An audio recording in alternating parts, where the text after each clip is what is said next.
Welcome to the Kayak Bass Connection podcast. I'm your host, Jared. This episode is all about taking your fishing to another level. I'm laughing a little bit because we've been battling some technical difficulties, but this time it's working great. My co-host today, Caden Cox. Caden, thanks for hanging in there, man. Hey, no problem. Happy to be here. We are sitting down with the Southern Illinois Kayak Club Angler of the Year for 2023, Mr. Darren Hemker. Darren, thank you for sitting down with us tonight. Oh, thanks for having me on here. Glad to be here. You know, the thing about Darren is that if you don't know him, not only is he an incredible angler, but he also is very open. As a matter of fact, he described himself as an open book in our interview earlier, and he just takes pride in helping people become better anglers, even if they're competitors. That's one of the reasons I'm looking so much forward to getting this interview out there. He not only dominated the 2023 season, but also led his kayak fishing team to a big victory in the Crossroads Championship last year. So there's a lot of good information that we're going to try to get out of Darren. He's always so willing to help us out. So first of all, Darren, I'm really curious. You know, how did you find yourself sitting in a plastic boat in a kayak fishing tournament? Your first go around. What road led you to get involved with kayak tournaments? I grew up just like everybody else just fishing small lakes and ponds here around the house, and nothing too crazy, and got to where I would watch YouTube videos on how to catch bass and stuff like that. And then going into high school, my good buddy Reese Schneider, he fishes in the club also. He was telling me that he was going to get a kayak and he was going to start trying to fish in kayak fishing tournaments. And I said, oh, okay. Didn't really think too much of it. And then he said that he fished one or two and he liked them and maybe I should try it too. So I bought a kayak and joined the next year. And my first tournament was an online tournament because it was actually the year of COVID. And our first tournament was an online tournament, and I won our first tournament that I ever had. And I went to the first in-person tournament, and I was riding high because I had done great on my online tournament. And got to the first in-person tournament, and I think I caught 3 fish that day. Had a really, really bad day of fishing. But from that point on, I told myself I wanted to be a better angler, wanted to learn how to catch fish, and wanted to be the best on the water every time I go out there. And I think I did that last year, and I hope to keep doing that in the future. Yeah, I'd say you reached that goal, certainly in our club, and as it appears in many clubs, from your dominating performance at the challenge series that we had last year at the end of the season. So what kind of, I was curious about one thing you said. I watched YouTube. So what kind of YouTube did you watch? Do you think helped you to become a better angler? There's tons of channels out there. Which ones did you focus in on? Honestly, I focused on smaller channels. So whenever I first started watching YouTube videos, I was watching like Guggen Squad before the Guggen Squad was a thing. I learned basically everything I know about fishing from YouTube. I didn't have anybody to sit here and teach me how to catch largemouth, how to do this. Everybody in my family catch catfish. That's all they ever did. And I always wanted to catch largemouth, so I'd spend 2 hours out fishing, and I'd come home and watch YouTube the rest of the night before I go to bed. And my mom would always be mad at me because I was watching YouTube so many hours, just trying to learn, trying to stuff as much information as possible into my brain. And it got to a point now that I can go to a lake, and as soon as I get to the lake, I have a couple baits in mind instantly of just what I think of the fish are going to be biting that day. And it takes a long time of learning to get to that point, in my opinion. So that's interesting. You said when you get to a lake, you already got in your mind a couple different types of baits that you think should do the job. So what kind of factors come in to reaching what those baits are going to be for the day?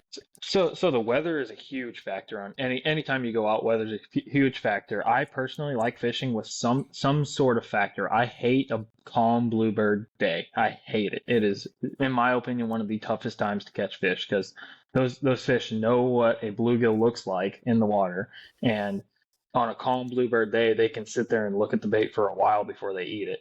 Versus you go on a windy day or a day where the water stained from a previous rainfall the day before, or anything like that, or where the water temperature is changing from what it has been. I like that because those fish, they know what the bluegill looks like, but if it's coming by them at a super fast speed, they just turn around and eat it out of reaction because they have to eat it. They are hungry. I mean, these fish, They literally have to eat to survive. People just think, oh, the fish aren't biting today. Well, the fish have to bite because if they don't eat, they don't live. That's how that works. If you go a whole day without eating, you're going to be hungry. So I put it in my brain works like that. I know other people don't probably look at it the same way, but that's the way I like picturing it.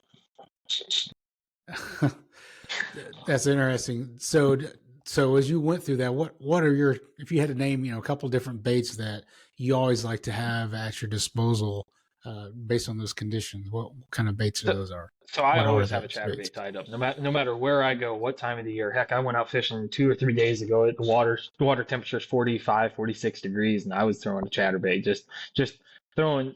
You kind of think about a fish in the water whenever it's cold is going to be cold, so they're not going to be moving as much. Slower baits and like a crankbait, you want a tight wobbling crankbait whenever the water's cold, stuff like that.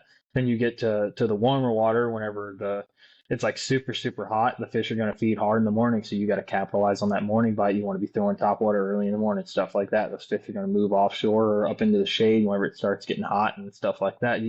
You kind of, after you've done it for a while, you change baits and stuff like that without even thinking about it. If anybody I've ever fished anywhere around, they follow me down a bank, I will throw fish for say 100 yards. In that 100 yards, I will throw 10 different baits.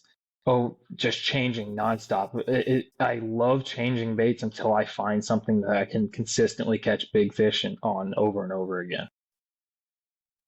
So you asked me what I have tied on. As long as I have a chatterbait and a wacky rig tied on, everything else can change. So you mentioned already, you talked about weather a lot.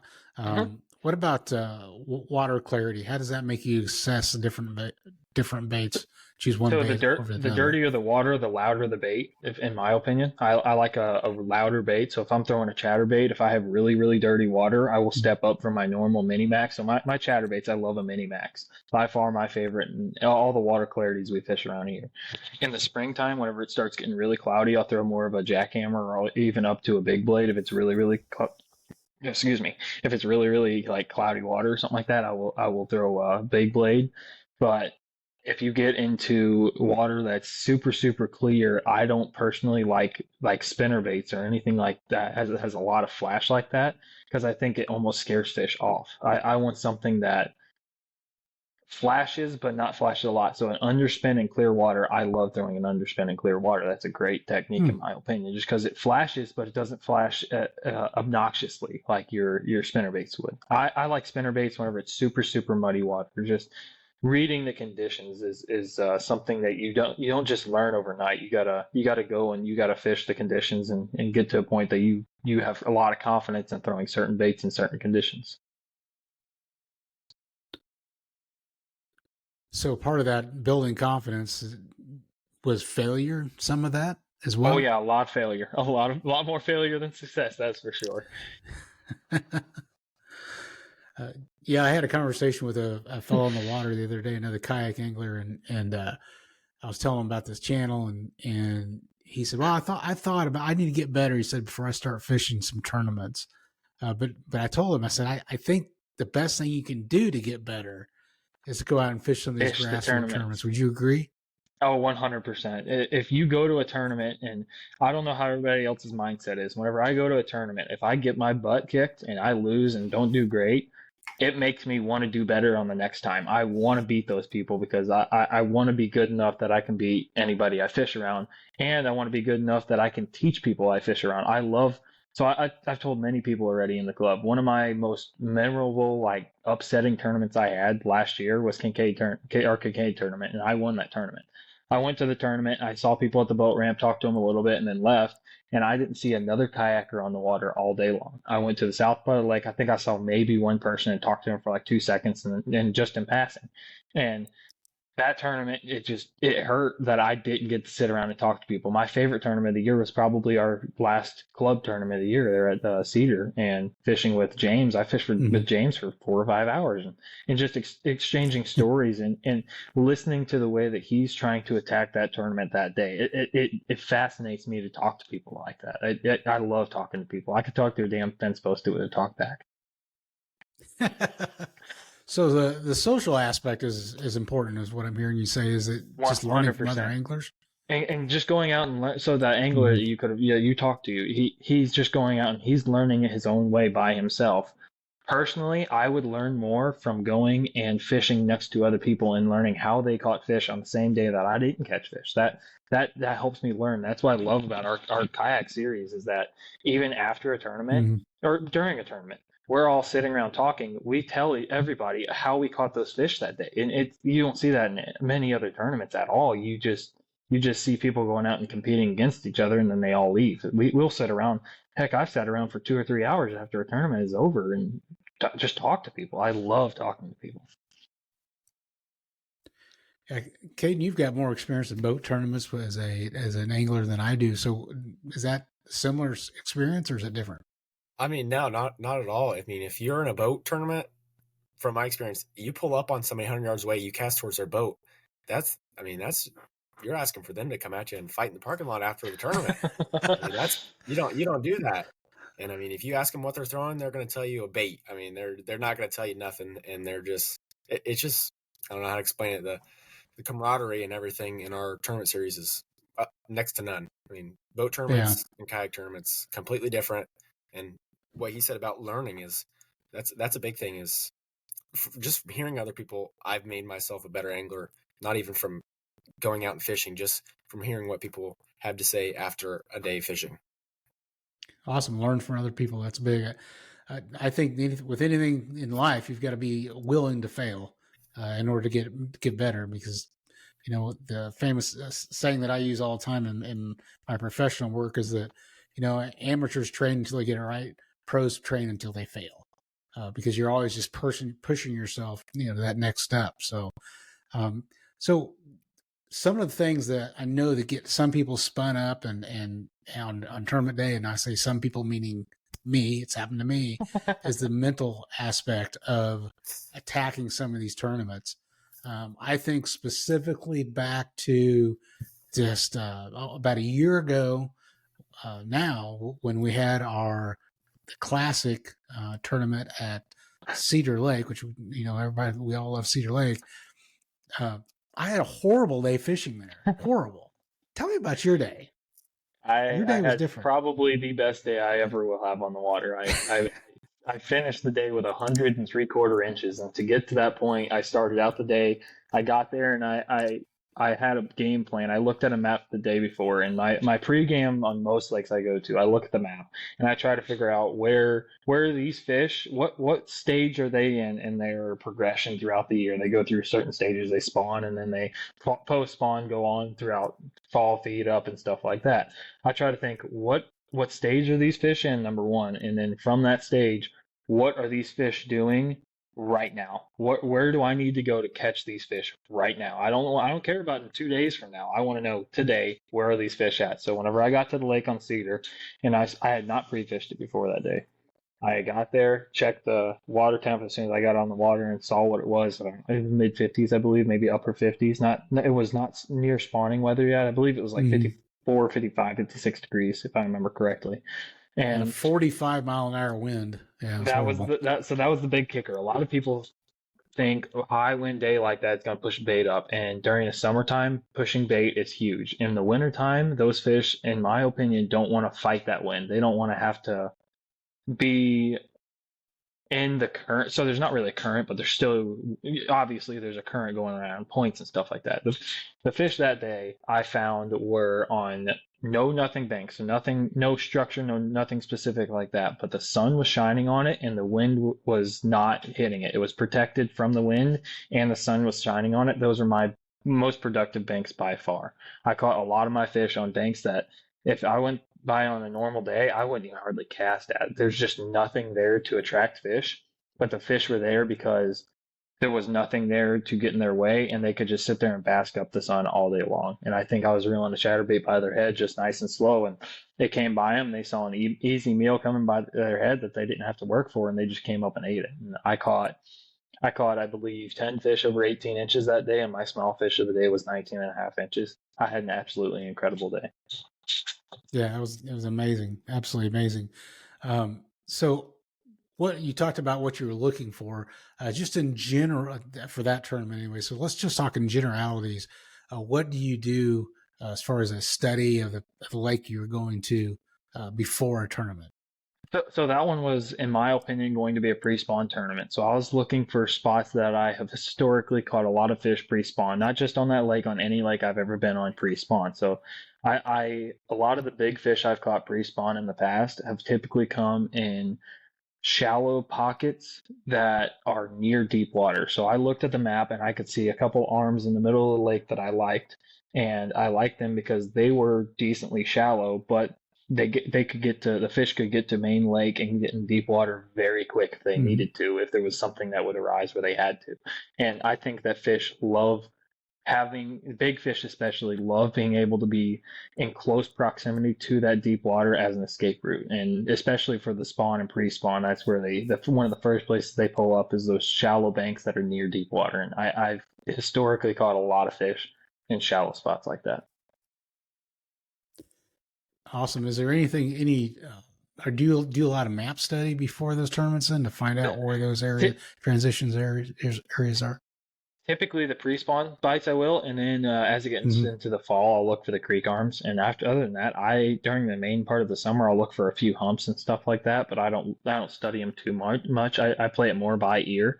I get to the lake and I look, honestly, I look at the lake and I'm like, okay, where would a fish be?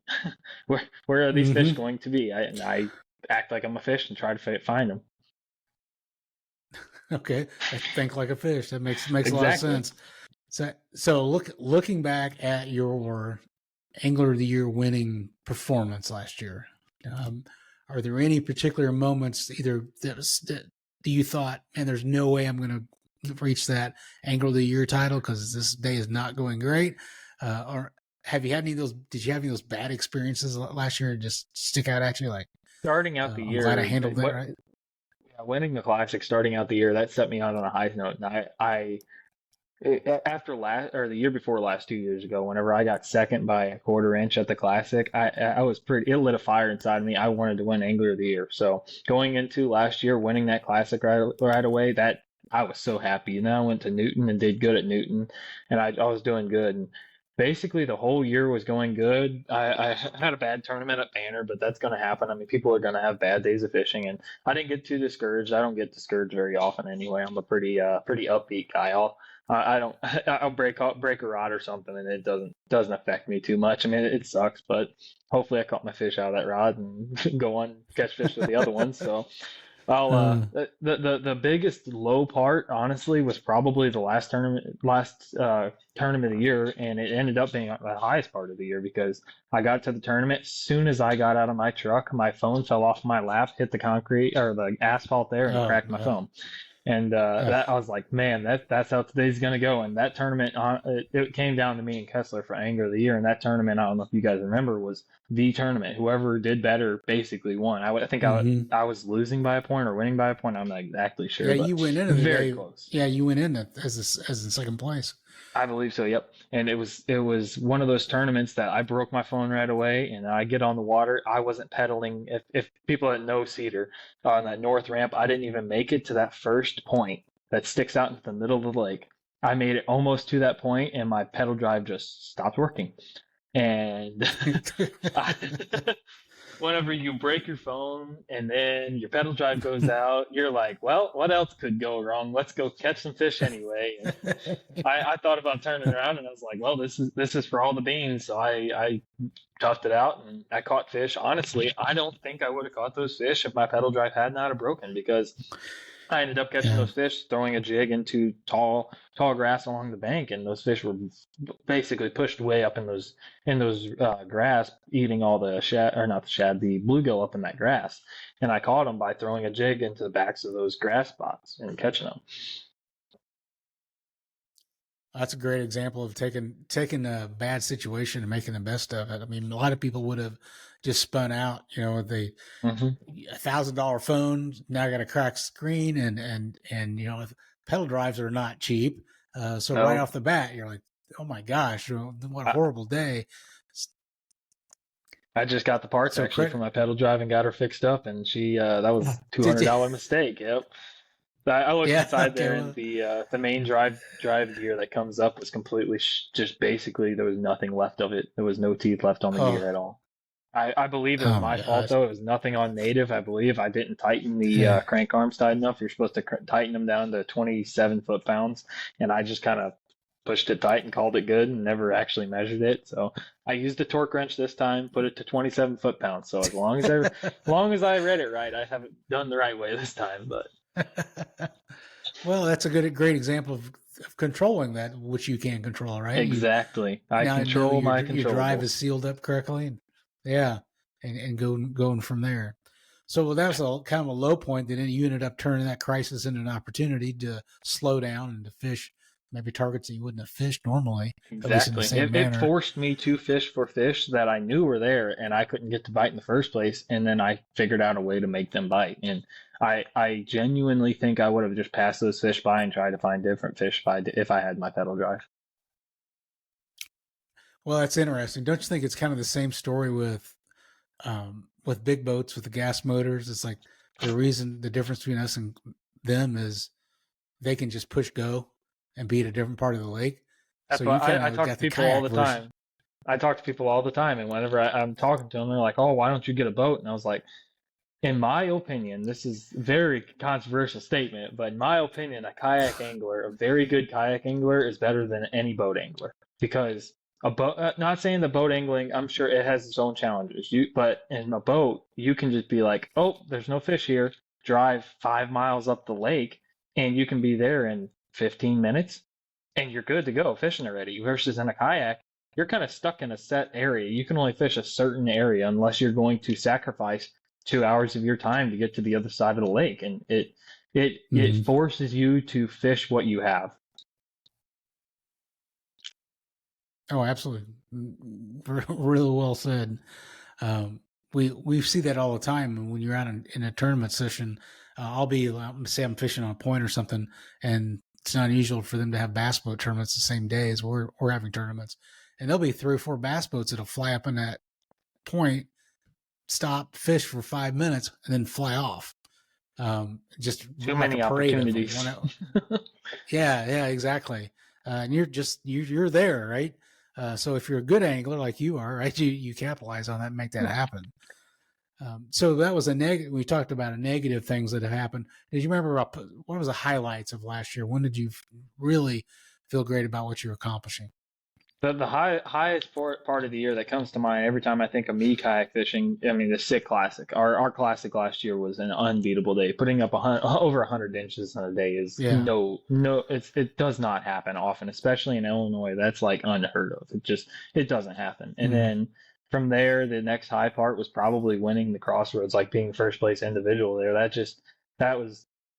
It was a dream of mine whenever I went to Indiana and fished the Crossroads in Indiana 2 years ago or 3 years ago now. I Mm-hmm. fished there and I think I ended up like 11th overall. And I was like, man, it would be it would be awesome to be able to win this.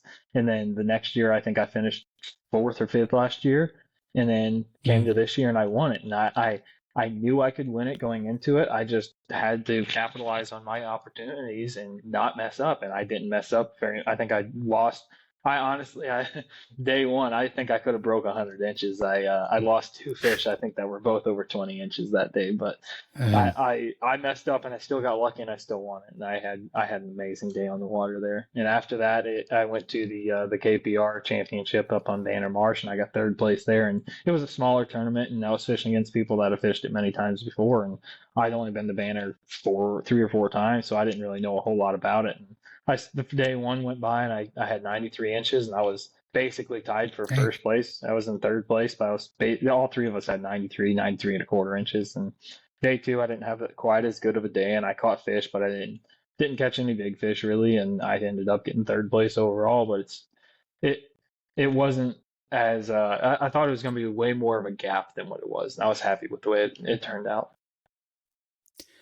now you described something earlier. I want to dig in a little bit more. Can you describe why you have to be so adaptable as you go along, as the conditions for the day change, and what makes you think I need to make a change, whether location or bait or both?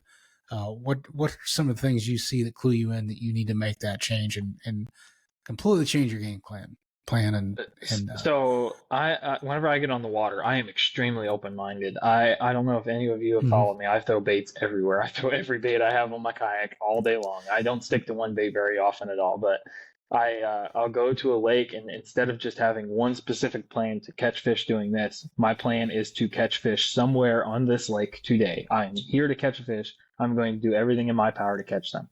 So going to Newton last year, I started out trying to fish shallow, throwing a Senko, and I don't think I ended up catching my fish doing that. I ended up catching them a little deeper than that throwing a Senko, but I was still throwing a Senko, so I was close with my original game plan, but it wasn't exactly. And at every tournament I go to, I start out very open-minded, and as I start catching fish on certain baits, then I start closing my sights in on that specific technique. So instead of starting with, oh, I'm going to throw a chatterbait today, I'm going to start out throwing literally everything. I'll start out throwing a chatterbait, then 2 seconds later I'm throwing a frog, then 2 seconds later I'm throwing a crankbait. I throw.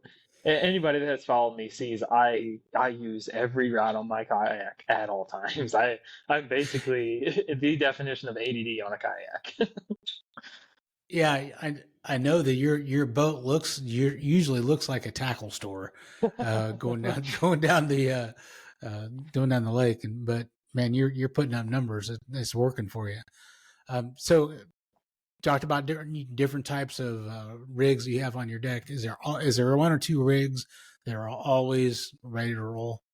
No matter what, any time of year, I went out 2 days ago and I had my chatterbait tied up. Chatterbait is my baby. Okay. I have my one specific rod, it's my chatterbait rod. That's my baby. I live and die by a chatterbait, or I used to anyway. I used to only throw a chatterbait, and the fish weren't biting the chatterbait. I wasn't catching fish. But I have a chatterbait and a wacky rig tied up, and I'll have like my frog rod or popper rod. But other than that, I'm pretty open-minded. I'll have a jig tied on, but I'll change up what kind of jig, what style of jig, everything like that. I change it all up quite often. I'm not too set in my ways. Besides my chatterbait and my, I keep calling it Senko, my wacky rig. It's not a true Senko. It's the 4-inch zoom finesse worm, and I hook it in the middle, and I absolutely love that little bait. It falls super, super slow, so a lot of people don't have the patience to throw it. But I have caught so many big fish. My biggest fish I've ever caught actually came on that. I caught a 7-1 on that little 4-inch finesse worm. So wow, that was on Lake X. That's no Lake X. Yeah.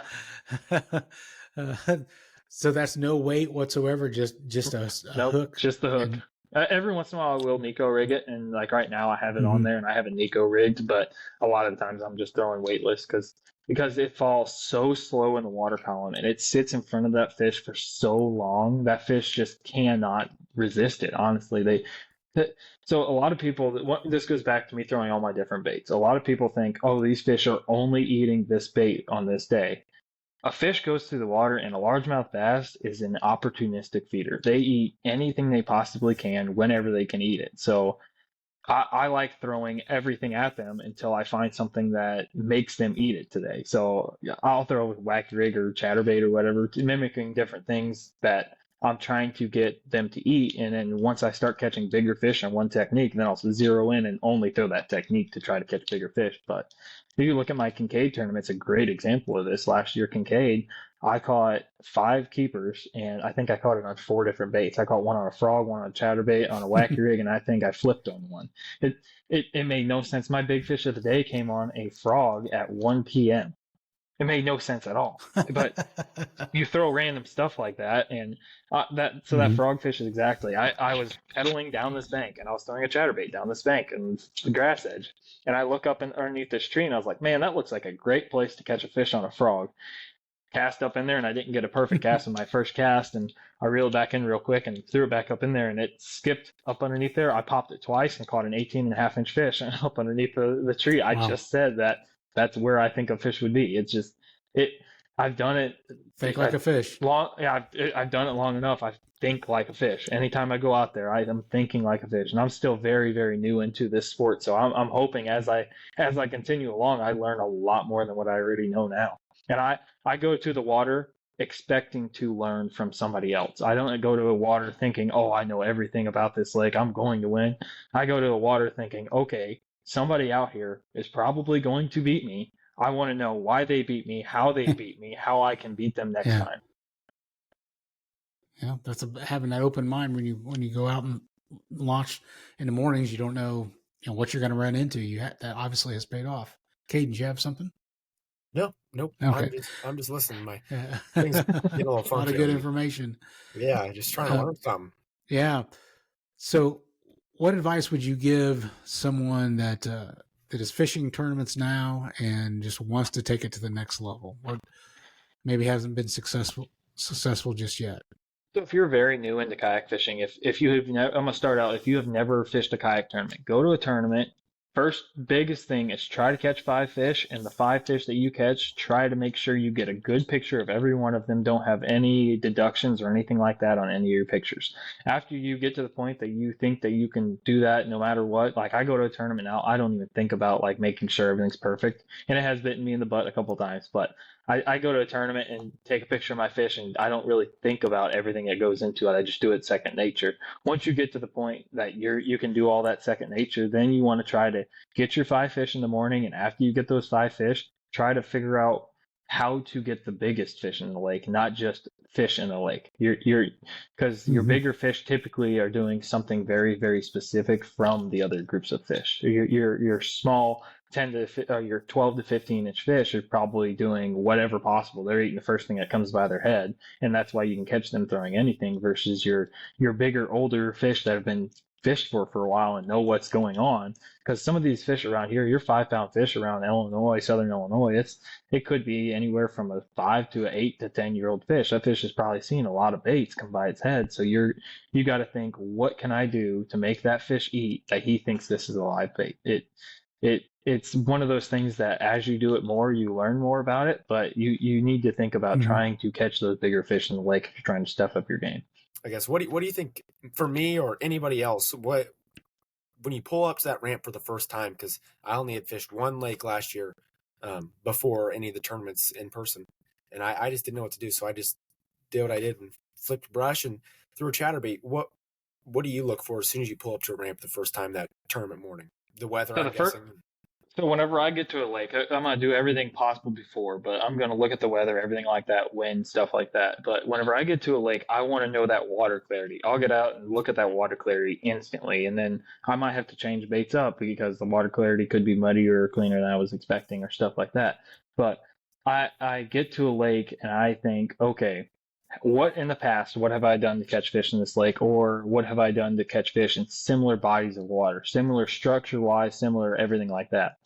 And then from there, I go, what's the main bait? So like I'll look on the map or on like IDNR does a great job of telling you what baits in the lake and stuff like that. If you look on the each lake profile, I look and see, okay, shad is very prevalent in Cedar Lake. So your shad profile baits are going to do very good, but every lake in the state has bluegills. So bluegills are always going to do good no matter where you go.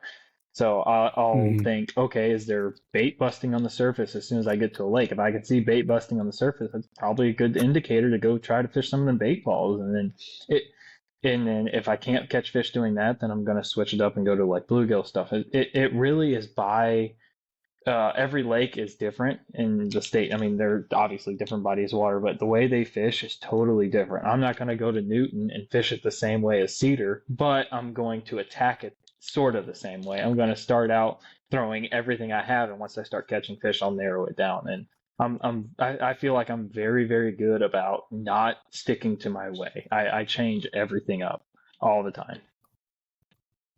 I don't know if that answered your question. Right. If I just rambled on too much there. Sure does. Nope, that's all right. No, that's awesome. Another thing you mentioned is adapt. That's a key thing I think to do in any sort of good and placing in anything is you have to adapt throughout the day. Adaptation and going off your instinct. If you feel like I said earlier with the Kincaid tournament, I felt like, oh, there should be a fish underneath this tree. So I threw the bait up underneath there and caught it. Instinct is everything. If you get to a spot that you're like, man, I should throw this, but I don't have it. Oh, it's back there. I don't really feel like switching baits. No, take 2 seconds, make a cast with that. You didn't catch one, put the rod back, keep going with the bait you were using. It's huge to fish the moment. I know there's a YouTube channel called that, and I watch him every once in a while too. That's great advice. So beyond the competitive aspect of the sport, because it is awful competitive, there's these are difficult tournaments to win. What do you enjoy most about fishing, or just the process of competing? So I love talking to people. I love fishing. First of all, I love everything about fishing. That's my favorite thing ever. I'll go out fishing even if there's nobody there. But I tell people all the time, Yeah. my least favorite tournament of last year was Kincaid tournament. I went and fished it and I won the tournament. Had a great day of fishing. A great day. I caught 5 or 6 fish and they were keepers and they ended up winning the tournament for me. But that was my least favorite day of the year because I didn't get to talk to anybody. I got on the lake and talked to people at the boat ramp. Didn't talk to a soul all day long. I think I've talked to like 1 or 2 people in passing, but never got to sit and talk to people all day long. And then got back to the boat ramp and won it, and that was about it. We left, and that was it. I think about tournaments. I also won the Cedar tournament, but I sat at Cedar on that last tournament of the year through sick, and I won it. But I still sat there and talked to James all day long. He said, I mean, all day. I talked to him from about 10 o'clock a.m. all the way till the end of the tournament, 4, 5, 6 hours or whatever. And all day I just sat and talked to him, and I actually gave him a bait to catch more fish because I had these fish pretty dialed in and was very confident with the way I was catching the fish and the inch total I had. And I was like, here, throw this bait, catch the fish. There's so many fish in this lake. Somebody needs to be catching these fish. That's great. So what you're saying is that it's the people as much as it is the fishing, right? 100%. I love the community that we've made here in Sick. It's a great community of people. Yeah. Oh, absolutely. I ran into somebody the other day on the water, and it was a kayak angler, and he had said, "Well, when I get better, I'm going to start fishing tournaments." And I kind of looked at him. I said, "Well, you may want to rethink that. You need to do that now." What would fish you tournaments to get better? Person? Honestly, you fish tournaments to get better. My first tournament I ever fished, first in-person tournament I ever fished, I got my butt kicked, and it made me want to get better. And I learned from the person that won that tournament. I listened to how they caught fish, thought about it, and then the next tournament I lost again and listened to how they caught fish, and just kind of kept building on it and building on it. And now, anytime I go to a tournament, I'm expecting somebody to beat me, but I want to learn how did they beat me so I can beat them next time. That's what I'm going after every time I hit the water. Yeah, absolutely. Well, I tell you, you've been awesome. Been very giving a lot of your time with this tonight, and been very open here. Appreciate that. I'm sure that the good nuggets information you dropped today are going to be listened to time and time again by some of those people you'll be fishing against next year. So, are you going to be able to come? I know you had some life changes with your profession and everything. Are you going to be able to come back and fish? My goal is to not miss a Sick tournament. My goal is to never miss a Sick tournament. As long as I keep fishing, I do not want to miss any of these. These are Hey, congratulations on an amazing season. We look forward to seeing you again right behind us on the paychecks. Hopefully not, but we'll see. We look forward to seeing you again on the water soon. All right. Yeah. So, Caden, thank you for your time tonight as well. Thank you for having me on. Thank you so much for these podcasts. We really do appreciate it. Everybody that watches these, we really, really appreciate you putting all the time that you do into these. Yeah, it's a labor of love. I really enjoy talking to everybody. So, all right. So those of you who are listening, make sure you go and subscribe to the podcast. We will be doing further episodes here down the road. Never know what kind of good information we have.